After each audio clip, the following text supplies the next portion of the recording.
Axons Unleashed.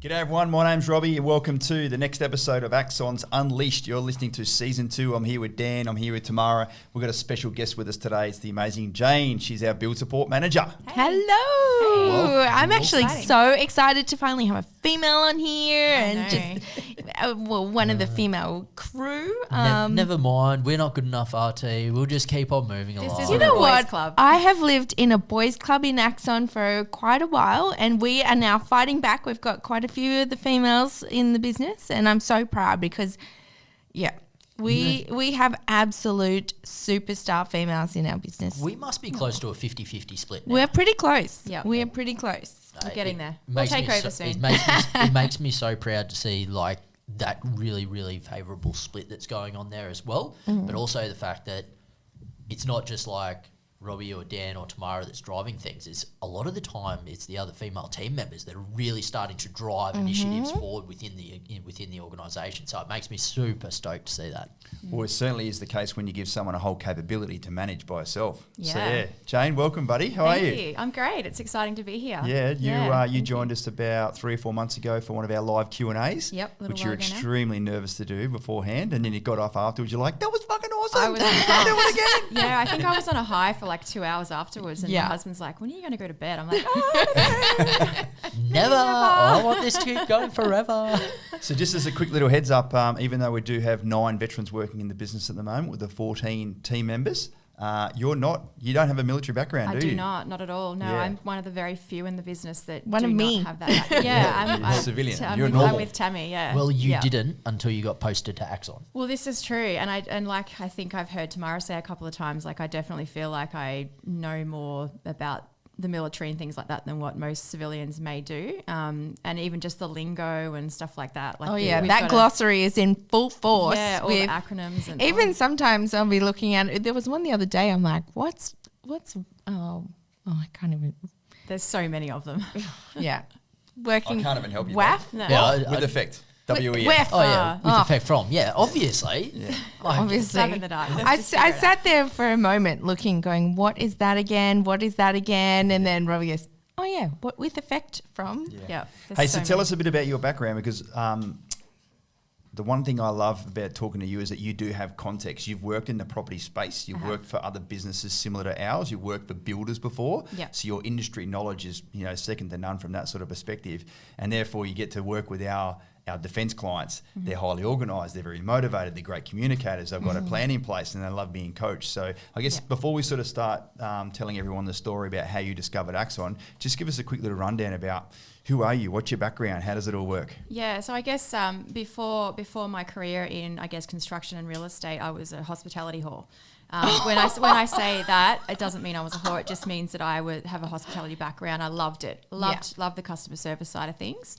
And then I guess I progressed from there. I was going to be a teacher in a different life. And then I, in a long story short, ended up sort of in real estate basically. My first job in real estate was as a contracts administrator for a building company, or a property marketer actually it was, and we only marketed one particular builder's product. I moved very quickly within about 6 months into a business development manager role there. It was there for many years. So I had, developed that really strong background and knowledge of residential construction in particular. What was it about the property sector that sort of made you stay? Like you went from sort of bouncing around a few different hospitality jobs, Yeah. As you described it. What about the real estate sector that went, you know what, I'm actually enjoying this. Maybe I'm going to stay for a little while. Yeah, I think I just fell in love with I've always loved property and I've always loved real estate. So I grew up in a family where my parents did very well out of real estate. They were the minority that actually did quite well on their own with it. I grew up renovating houses or Queenslanders, things like that. And then I guess real estate too, you're still, I guess, helping people. I really liked that. Knowing what I know about you now, I would say that you're also very results driven as well. So compared to hospitality where it's kind of the same thing day in, day out, but you don't really have an end project. No, you don't. Whereas with a house, you get to see that in its full sort of project. You get to see the start, the middle, the finish. Yeah. And I think that's something that you're really driven to because you get to see that tangible outcome as well. Yeah, definitely. You definitely get out what you put in, so to speak. So, you work really hard for that sale if you're just selling a property, an established property. And it's the same thing when you're building a property. So you get to see it, like you said, from pre-settlement right through the construction and to the end, and then obviously getting it rented out if it's an investment property, handing over, moving in. It's the whole thing just really, I don't know, makes me tick. It's an emotional thing too. Like, sure, people are happy in hospitality venues, but they're not happy like that. That's happy from booze, but they're not happy like when they are when their house gets finished. Yeah, absolutely. Yeah. Yeah. It's the best thing in the world, seeing how happy your client is to get to the end of it and to actually have a stress-free experience as well, which is what we at Axon really try to provide our clients. So talking about finding tenants and stuff, you did some time as a property manager as well, right? And I did. That's one of the more thankless jobs in the real estate sector. Absolutely. We had this Hands discussion down to yesterday, those. didn't we, Jane? Hands down to people that are property managers. My goodness. Yeah, it's a really tough job, and I guess as a property manager, you're effectively being paid to deal with people's crap. Or deal with people's problems or properties with problems. Yeah, because no one rings you up as a rental manager and goes, "Hey Jane, just wanted to let you know everything's amazing." Yeah, my tap's working really Like- well, or the I hot water's really I love hot. living here, and I just paid the rent on time. Yeah, absolutely. You can thank Said me no later. one ever. Yeah, it's a very, very thankless job. I didn't do it for a long period of time. I enjoyed doing open homes on a Saturday and actually leasing properties. I didn't enjoy the other side of things where I was dealing with lots and lots of issues. So I wouldn't say I hated it, but it gave me a lot of appreciation for the people that we do work with that still are property managers. Yeah, because it's got that sort of role also has a very high turnover within the industry, doesn't it? Yeah. So it's probably one of the quicker things that people move through. They're like, I've been a rental manager. I'm not doing that again. Yeah. I'm going to keep on moving on to the next thing within that sort of industry. So Yeah. I suppose just using that as a bit of a background, Jane, like what do you think now when you see some of the team members that we've got that have been rental managers now for like years and years and years? Yeah, so I think there are a select few out there that they're actually meant to be doing this job, or meant to be property managers, and that do actually enjoy it.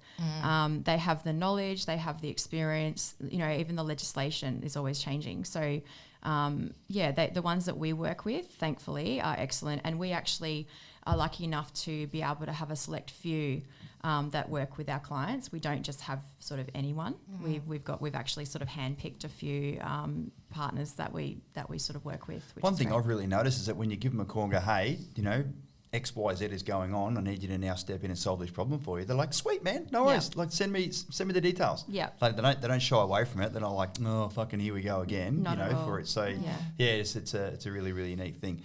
So how many years did you do in the industry, in the whole real estate industry, before you sort of made contact with Axon? So I've been with Axon for, I think it's almost 2.5 years now. Is that right? Yeah, you're definitely in your third year. Getting up there. So I started in real estate. I started in construction real estate in 2012. So I'm, pushing 10 years. Nearly 10 years, yeah, great. Pushing it. So, and I would never change it. I love How it. many houses do you reckon you have been involved in from a supervision level or a exposure level? How many houses do you reckon you've built? Oh my God. A few hundred. That's it. Oh yeah, hundreds. Well, it's been a few hundred with us. Yeah, that's Yeah. what I mean. Yeah. Absolute hundreds. Yeah. Yeah, so that's good. Yeah. So you're expert in the industry, and then just sort of share with everyone how did the introduction to Axon take place? Funny story actually, because I was actually doing sort of mainstream real estate and a little bit of property management because the business that I worked for had just acquired a rent roll. So that's how I started doing the property management. Things got a little bit quiet. I was sort of feeling a little bit bored. And then my best friend was actually working for Axon. Kylie, Kylie, what an yeah. amazing lady. I'm like, Yeah, she's great. She goes all right. I think I'll keep her around. So yeah, she was already with you guys, and I kind of met you guys socially, I guess, a couple of years prior as well. And I remember it was at a International Women's Day luncheon that I think Tamara might have gone to and met you young ladies and had a couple of cheeky espresso martinis. That was the year before we went there. Yes. Yes. All right, so this is 2017. Yes. Yes. A couple of espresso martinis down range. There was definitely a few cocktails had that day. I can't remember if I was pregnant or not though. It might have been one of my 300. One of the rare years you haven't been. I know. You guys are just getting used to me not being pregnant. But anyway. So yeah, Kylie was already with Axon, and then I guess the opportunity just organically came about. You needed a build support assistant, and Kylie said, "Oh, hang on a minute. Well, let's have a chat to Jane." So you guys brought me in, had a chat. That was on the Monday. I remember it so clearly, and then I think I pretty much rang you guys that night and said, "Yep, let's go for this." We were stoked, weren't we, Tam? Yeah. Like I remember you sitting on the Absolutely. lounge there in our office in Coomera. Yeah. You spoke really well. It just Clearly felt you had really the right. industry experience. Yeah. You were just the right fit. So when we talk about recruitment, there is so much pressure on us to make sure that it's the right fit, not just for us, but for you, like for the employee.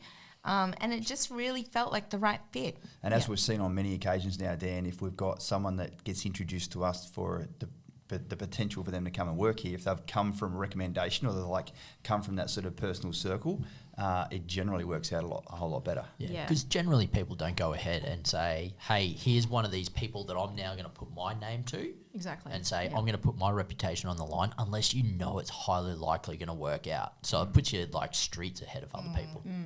Yeah. So you were obviously feeling good after having a chat with us as well. Yeah, I was. And I was a that's- little bit nervous because I'd been with the same, even though the business had sort of changed, like who I was with previously a few times, it had sort of evolved into different things. I'd been with the same people for like 6 years or whatever. So it was a big thing for me to step away from that. It's and a good actually trait take to a have new- these days. Yeah. It's something that we liked about it. Yeah. The Yep. fact that you weren't A job you hopper. weren't being the W word in the real estate sector.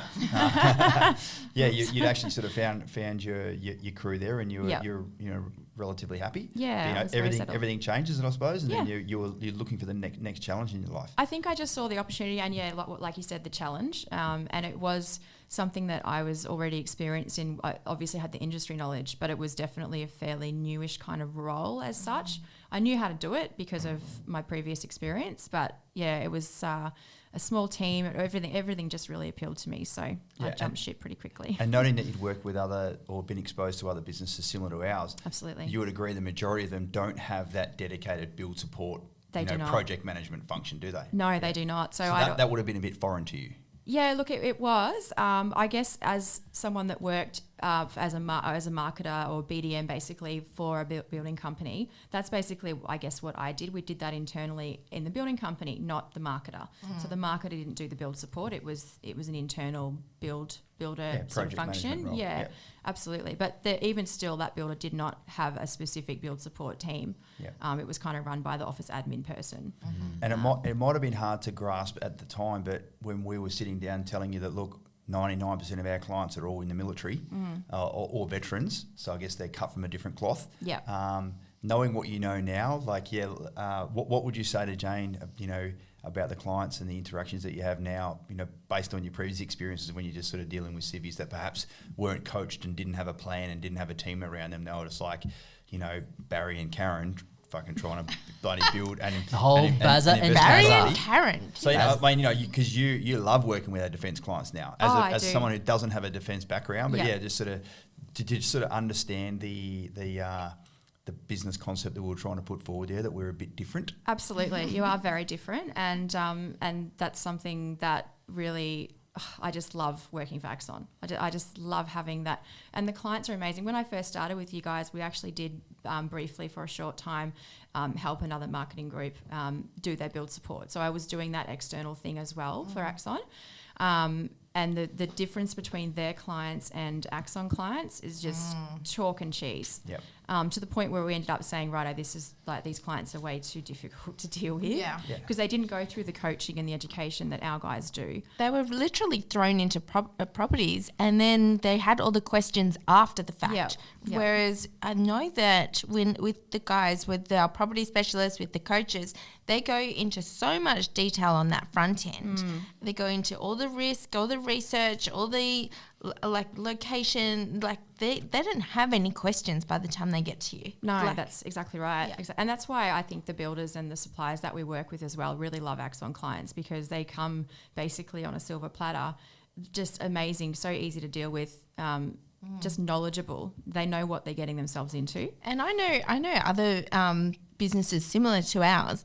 When we've sort of spoken about that, they're like, that's a lot of work. That's a lot of work for you I guys. think the quote was, why would you want to do that much work? Yeah. Yeah. Well, I can like, tell you, a majority of the marketing groups out there that I've worked with, and there's been a lot, as in my BDM days, they basically take the commission from the builder or whatever they're getting paid, and they basically just go, there's your client, drop them at the builder's feet and just walk away. They actually don't, like 90% of them don't care. And it's sad because, you know, what are they really doing? So you would have loved the fact that we've already built into the business this new challenge that you're, you know, looking to undertake there, that this is, you know, going to be an opportunity for you to do so. But you woke up the next morning after sitting with us and then realised there was another challenge on your plate. Yeah, so I'd been feeling a little bit hungover every day, and I do love to have a glass of wine of a night time. So a couple of weeks prior to this, I stopped drinking wine. I thought, all right, I'll stop drinking at night and just have a sip on the weekends, whatever. Anyway, I just woke up on the Tuesday morning after I'd rung Tamara and said, yep, I'm really happy. Thank you very much for the opportunity. I'm going to come on board, really excited. I was on my way. I went up to work I was working at Morningside at the time. I bought myself a pregnancy test. Went to the toilet, sure enough, it was positive. Huzzah! So here comes baby number 4. But that was 3. Well, no, Oh, 4, no, sorry. that was Jack's. Yeah, was it? No, it was Ziki. Was it? So I've had 2 since I started. Yep. Yeah. Shit. No. Okay. No. Wasn't No. No. You already had Ziki. Oh, yeah. Yeah. It was Yeah. Jack. Zeke Sorry. was just very, very There's young. so many, it's hard to remember. Yeah. So Jane, for those following along at home, Jane has 4 beautiful boys at home. Yeah. She's got 2 older. Yeah, so 18, 14, 3 and 1. We just saw his basically. 18th birthday on social media. Yes. It's exciting. Yes. So they're two very different stages of life, I Yes. guess. Yeah. And so I don't even know how you do it. I struggle to keep plants alive at home, but anyway. I don't know. I think I actually thrive.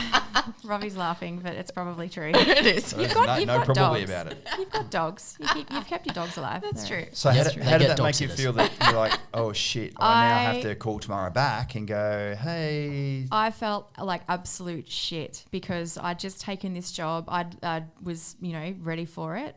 And I spoke to a few people. I spoke to my dad because my dad's always my go-to person for advice on anything.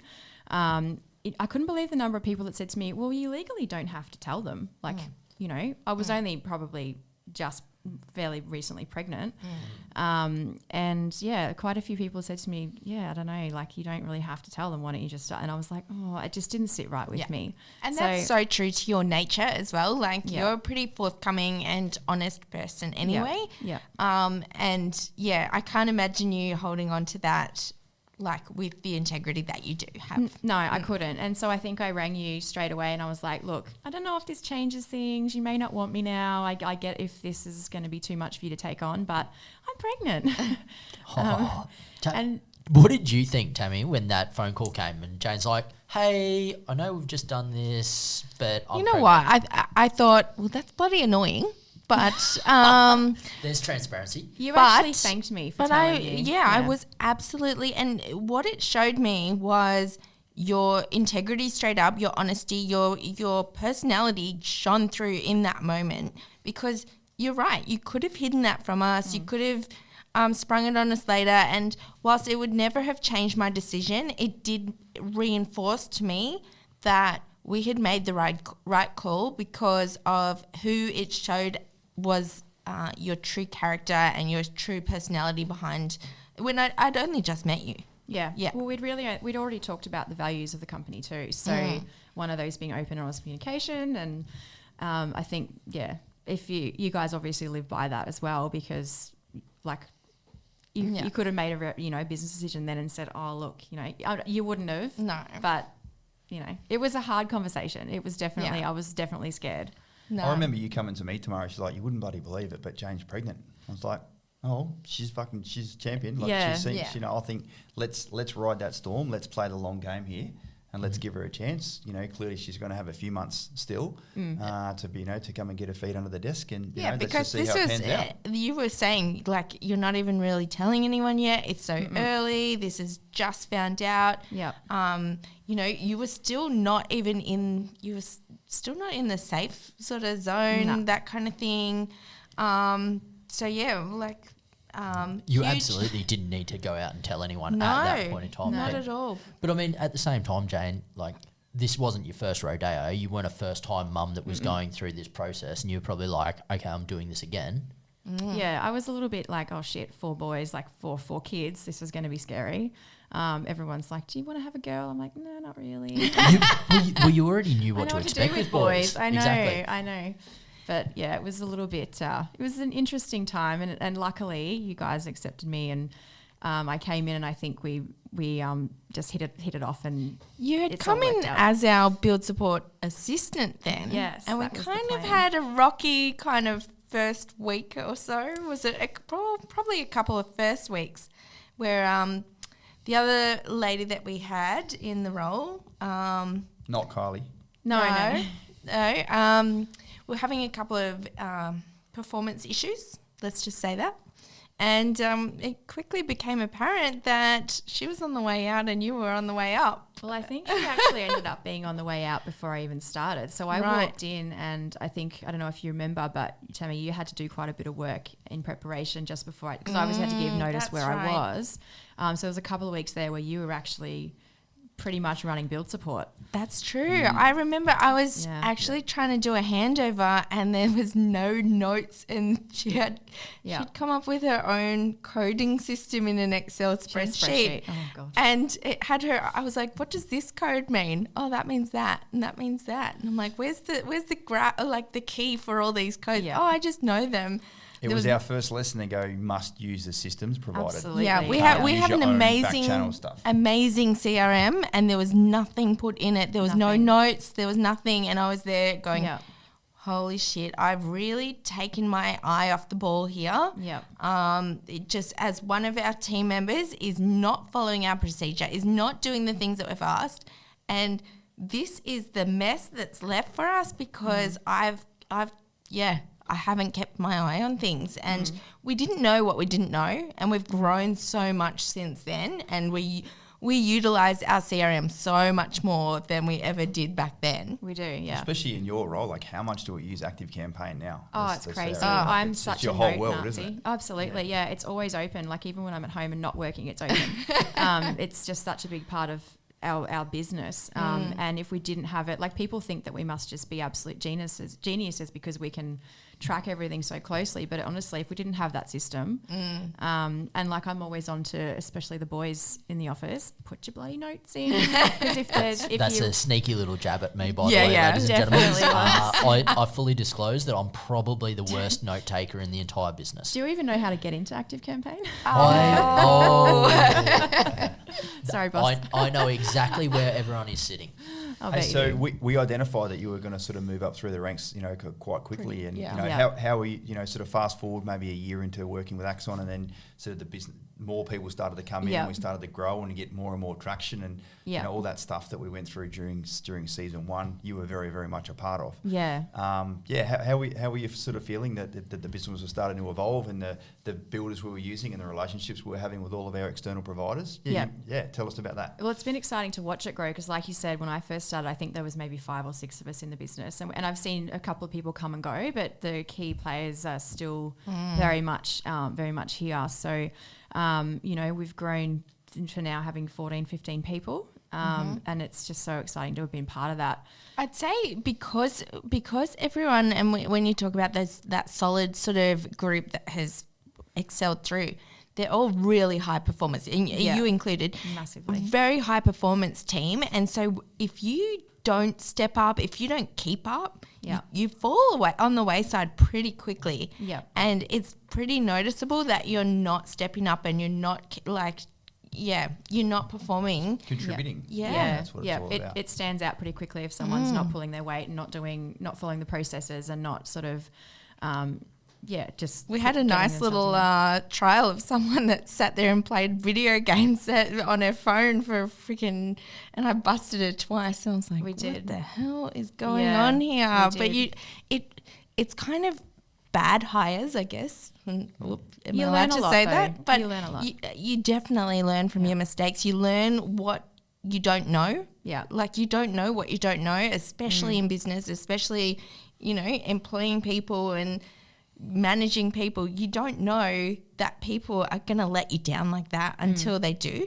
Yeah. Yeah. Yeah, I was absolutely. literally reading about this last night, Dan, reading my 10 pages for the 75 Hard, and it's all this book called Principles by Ray Dalio. I've already flagged a couple of pages. It's a massive book, but you only have to read the last half. Yeah. So I guess Anyone who's read it before is like, yeah, we know the book, mate. and Yeah. as part of our systems and processes, we started to incorporate a feedback loop.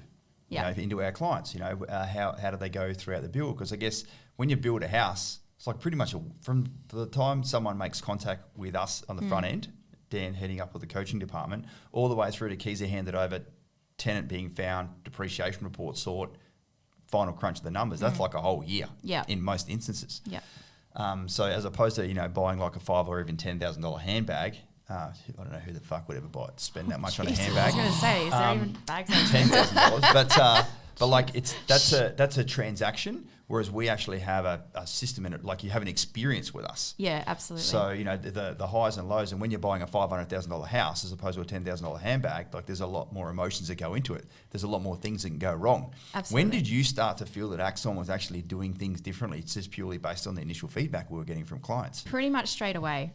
So even just listening to you guys speak about the business and the service that you provide, and having that like just a build support function and that project management, no other marketer that I know out there does that. Property marketer is actually a really dirty word.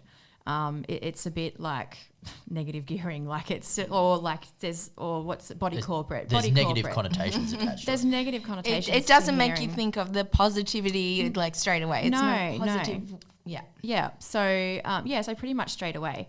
And I think as we've developed the process, because like I sort of did come in and I was in the deep end a little bit, I think luckily I had that construction experience. So at least I had the knowledge of how a house is built and the stages that go into it and what can go wrong and what can go right and things like that. And I guess because it was so unutilized or underutilized, that whole capability, you've been able to really grow that in yourself. Like you've grown that whole build support capability, grown all the processes, really identified where we can have more touch points with clients, like just forward and backward communication, but also just making sure that the clients know that we've got their hand throughout the process. Absolutely. Yeah, we definitely have developed the process. So it's gone from, and we were talking about active campaign before, it's gone from having like maybe let's say 20 steps in the process to probably 40 or 50.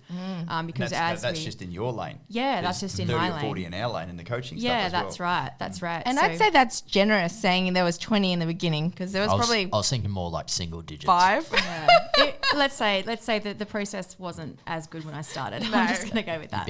You've been able It's to progress definitely- it forward. It's cool. definitely Evolution. progressed forward, and it hasn't just like it's obviously I sort of lead the build support team now, but it just hasn't been me that's developed that. It's been like through trial and error and learning different things as we deal with different things with builders and clients, and it's definitely an ongoing evolution of a process. It's not like building a house is not an easy thing. It's very complex. So You sort of flagged it there where you said you leant back on some of your experiences you had in the past where you were talking about things that people have done wrong or things that people do right, and you note that it's not an easy experience. Like, I suppose for our listeners out there, like, what are a couple of the things that people often get wrong when they're doing it themselves, rather than, I suppose, when they enlist a team like yourself to be able to take that on? yeah, well, I guess there's a lot of risk that's associated with, can be associated with building a property. If you don't have that industry knowledge and you don't know, so just for as one example, the stages of the build, each of our builders, that when they send out that progress claim, so the slab goes down and that's the first stage of construction, they'll send out a claim and they send photos. If you don't know that contractually a builder has to do certain things in order to be able to claim that money from you, and you get those photos and you don't know that, like maybe the frame's done but the supports are still up and it hasn't been straightened the roof on, Or even if you don't know that you should get photos. well, that's right. Yeah, that's right. I mean, and a lot of our clients are not local to where their properties are being built, so how are they supposed to know? They can't see it, touch it, so that's important. So we sort of, I guess we mitigate that risk of you paying money to a builder when a stage isn't complete. So like something that we quite often find is a builder might try and claim one of the biggest claims, which is the enclosed claim, which is when all the external stuff is basically done on the house. So there's little things like the cladding has to be done in order to claim for that. And quite often the builder will just try to claim the money a little bit early, be a bit sneaky. And then we can step in and go, actually, no, you haven't finished this yet, so we're not sending that to our client. So, I'm not saying that builders are dodgy, but they don't think that and a lot as a mud on the street that's building a house, you wouldn't know, Yeah. So just to be clear, we're talking about the pitfalls that can occur. Absolutely. This shit doesn't happen with the builders Never we use. happens. Yeah. Never happens. I was just listening to it, then I'm like, fuck, that sounds terrible. Just so everyone's crystal clear on what's happening. No. So this is the thing that could happen if it's the stuff that does happen. Like this is In the the stuff that ends In up the on Today industry, Tonight, where people will turn around, they're like, hey, I've paid all this money to a builder. He said he's been building my house, but it's only halfway done. Yeah, that's Builders right. walked I away didn't with all know. your cash. Yep. And then, by the way, you've got a half-finished house that you need to deal Yeah, with. that's right. And even when they reach practical completion on the property, like there's allowed to be defects and omissions from the property, but what are they? And are they? Is the property actually at practical completion? A lot of people out there that build a house by themselves may not know. Oh, hey, let's get a third-party inspector out to go through the property with a fine-tooth comb, make sure that contractually it's complete. So that's And also people they also think practical completion is like, I'm about to get the keys. Yeah, no. Which is so wrong. No. Because we've even done some walkthroughs with clients that we've changed our process based around this to make sure it's very clear and we're explaining what the different processes and stages are. But if this is your first time, when you hear that word practical completion, you kind of think, okay, it just needs a bit of a clean and a good to go. Yeah, that's right. We spend a lot of time explaining that to clients, and we explain it a few times throughout the build. And you guys do even during your coaching, like you explain there's a big difference between PC or practical completion and handover. And this is what it means. So Was it generally 4, 5, 6 weeks, depending on the site and etc., between PC and handover? look, it really depends on how quickly the bank pays the claim. So that's something else that you have to do very carefully when you're trying to process a claim with a lender.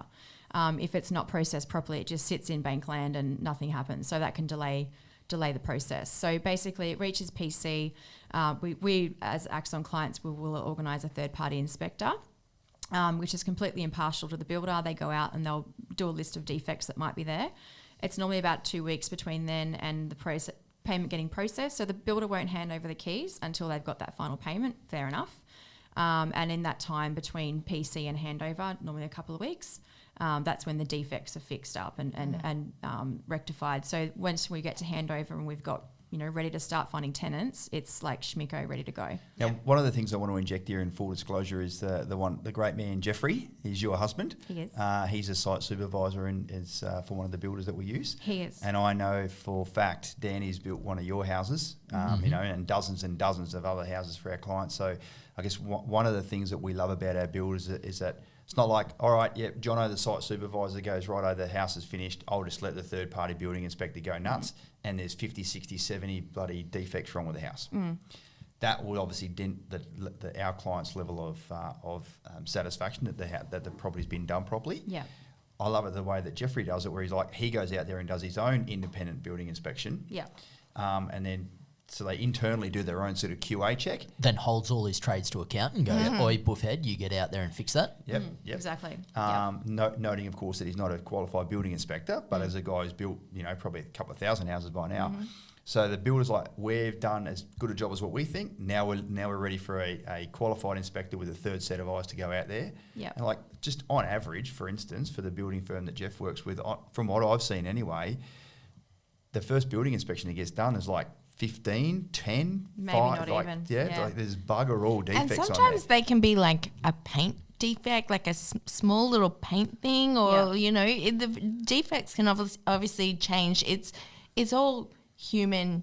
These are humans building houses. It's not coming out of a factory with a computer that makes things every time. It's going to be exactly right.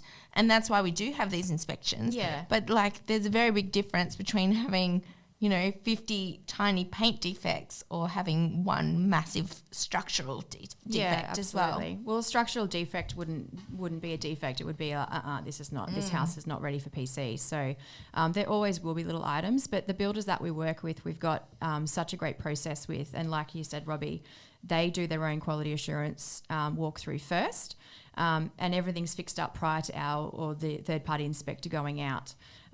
We have made it very clear that if the property's not ready and there's going to be 30 or 40 defects there, just cancel the inspection, push it back, because we don't want to be putting a report in front of our client and going, oh, look, there's a few things there. There's, 40 or 50 items. We don't really care what they are. Especially if they know about it, because we know for a fact how proud they are of their builds as well. Yeah, they absolutely. are incredibly proud. So, they don't want the defects on there either. They want the time to go in there and, fix up those little bits and pieces. But it's great. I know that yourself and the other Build Sport ladies, you read every single building inspection report, and then you provide a report to the relevant coach and go, hey, RT, hey, Dan, Jono's property's just finished being built. There's six defects. Yep. And it's now ready to go to handover. Yeah, Well, great. definitely. That's good. We know. So we're very, very much involved from a touch point perspective. Yeah, absolutely. And we even, with certain, like we've recently sort of worked with a fairly new builder. So we actually have been going out to their PC inspections as well. So if they're obviously not in a different state, we'll go and just say, look, cast our own eyes across it and just sort of see how we feel. So the quality of the build's done, happy days, keys are ready to be handed over to the property manager. Mm-hmm. What's another part of the process that I know that yourself and Natalie and Hayley are very, very passionate about? And at the end of the day, this is all that matters when it comes down to it. Yeah, absolutely. So all that matters when it comes down to it, if you've got an investment property that you're building, you just want to get tenants in there paying your mortgage straight away. So we actually work really, really hard with our property managers. We approve the write-up for the listing that's going to go online to make sure that it really highlights the features of the property and sets it apart from everything else on the market.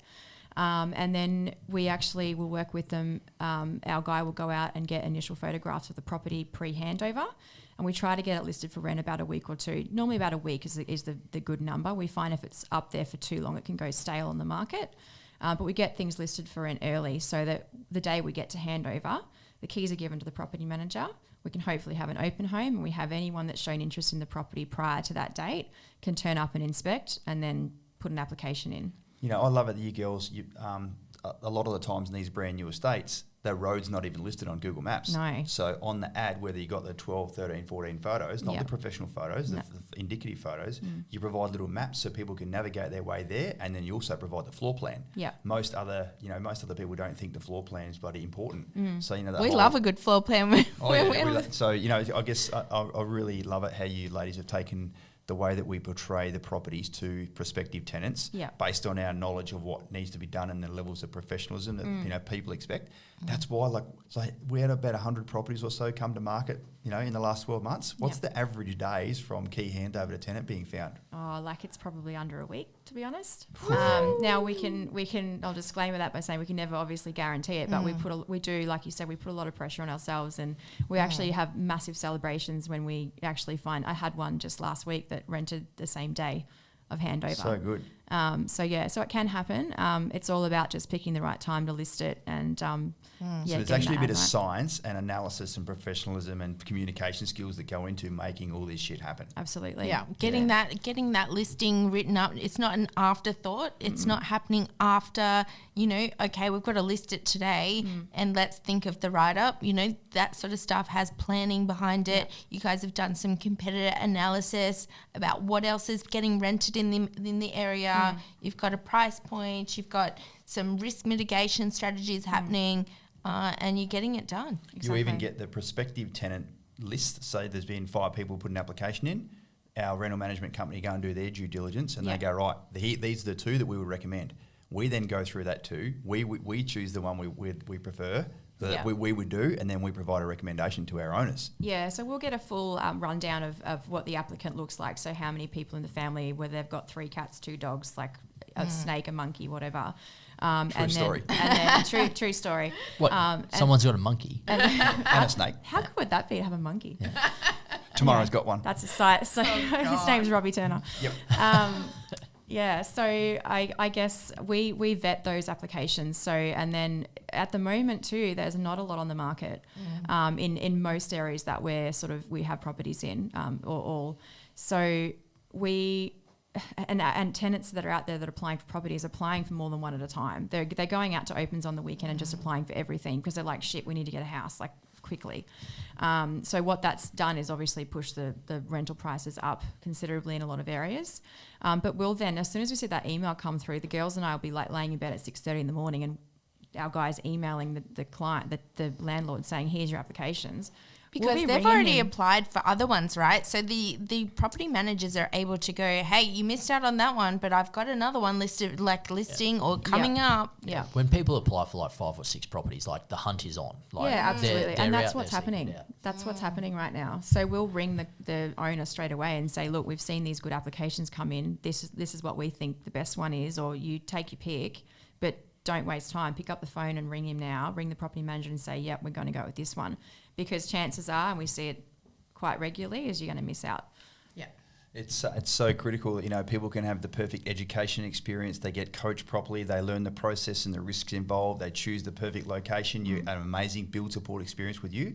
But if they can't find a tenant for 5, 6, 7, 8, 9 weeks, Yeah. that's going to be the taste that's left in their mouth. Absolutely. And there's no fucking way they're going to come back to the start again and go, oh, I can't wait to go through that again and have a bloody property sit there for a couple of months based on a lack of care, based on a lack of communication, Yeah. based on a lack of foresight and analysis that Tamara just spoke about to Yeah. get not just any tenant, but the right tenant in there. Absolutely. And away we go. Yeah. Well, So- the wrong applications aren't ever presented. They don't ever make it past. So we'll get an email saying, yep, we've got a couple of bad ones that we've already rejected due to not being able to afford it or whatever. But even through COVID, you know, especially when we were looking at all the lockdowns and the situation in Victoria, we had a couple that were handed over during that time and they still rented within a couple of weeks. Yeah, so That's good. just ridiculous. Yeah. Hey, So- as we sort of finish it all up, unfortunately, there are thousands of young Australian or families go out there and they do the antonym of what we just spoke about. They just do their own research, they find a builder, and then they've got a project manager to build by themselves. Noting you've now sort of built hundreds of houses as the project manager, what would you say to those other people that are even thinking about doing it by themselves? Don't do it. Keep it simple, right? Just Well, don't do But that. why? But why? Why do it on your own when you're not a professional in the field? When you've got people that can actually step you through it and hold your hand through the whole process. All our clients get to the end and 99.999% of them say, oh my God, we've got a house and we feel like we did nothing. And that's our entire goal as Build Support. You know, our goal is to get you through, hold your hand through the process. All you have to do is sign a couple of pieces of paper throughout the thing and that's it, you've got a house. We really do make it very simple. So why do it on your own? Mate, thank you so Awesome. much for coming to join us. Before you wind this up, I actually want to go back to when Jane went on mat leave. We A quick little story from the trenches. yeah, we did a little surprise for you when you were on your way out. Do you remember what that was? You did a thing. So I got this photo one day. I can't remember it. I don't know who was in the office, but I got this photo and there was like this big cardboard cutout. Life size. Is this what you're talking about? Yes. Life size cardboard cutout. And you shitheads kept putting it in the boys' toilets. And You I were was getting lingering in the sent- boys' toilets, I yes. was, I think, loitering. And I'm pretty sure, I think I somehow. You said- made Simo scream, actually. I remember he opened the male toilet doors and there was your giant cardboard cutout. This is a life-size cardboard cutout and there's Jane staring in the men's toilet. I've actually used it multiple times to scare my kids. Yeah, So- they did a really, really good job. It's a full-on life-size cutout. Yeah. Yeah, it's that was pretty that cool. was for your bestie Kylie when she was working with us. We were like, oh, missed me. she's still here, and we had you around the office, so it was pretty funny. Thank you so much for joining us. Like, you provide a level of insight and care to make sure that people that go through the build process not just get it done, but they actually enjoy it. And like you said, you know, anyone that can come back around and build another house, they just want the same experience again. Yeah, absolutely. Thanks for joining us. Well done, Dan. Thanks, Thanks, Jane. Tammy. Yeah. Have a See great ya. day, everyone. Bye. See you later. Bye. Hey, thanks for tuning into today's podcast. If you enjoyed listening, make sure you give us a 5-star rating, hit subscribe so you'll be first in line to get it in your inbox every week on a Tuesday. Whilst you're at it, open up your favourite social media app, be that Facebook, Instagram, LinkedIn and YouTube, and connect with Axon Property Group. This is where you'll see us every day sharing the secrets of creating multi-million-dollar property portfolios and performing to the highest levels of your life. You'll get exclusive behind-the-scenes access to what it really takes to build a life that you love. You'll also discover how to secure your financial future as an ADF member or veteran, and I assure you your future self will love you for it. Thanks again for listening, and that's a wrap.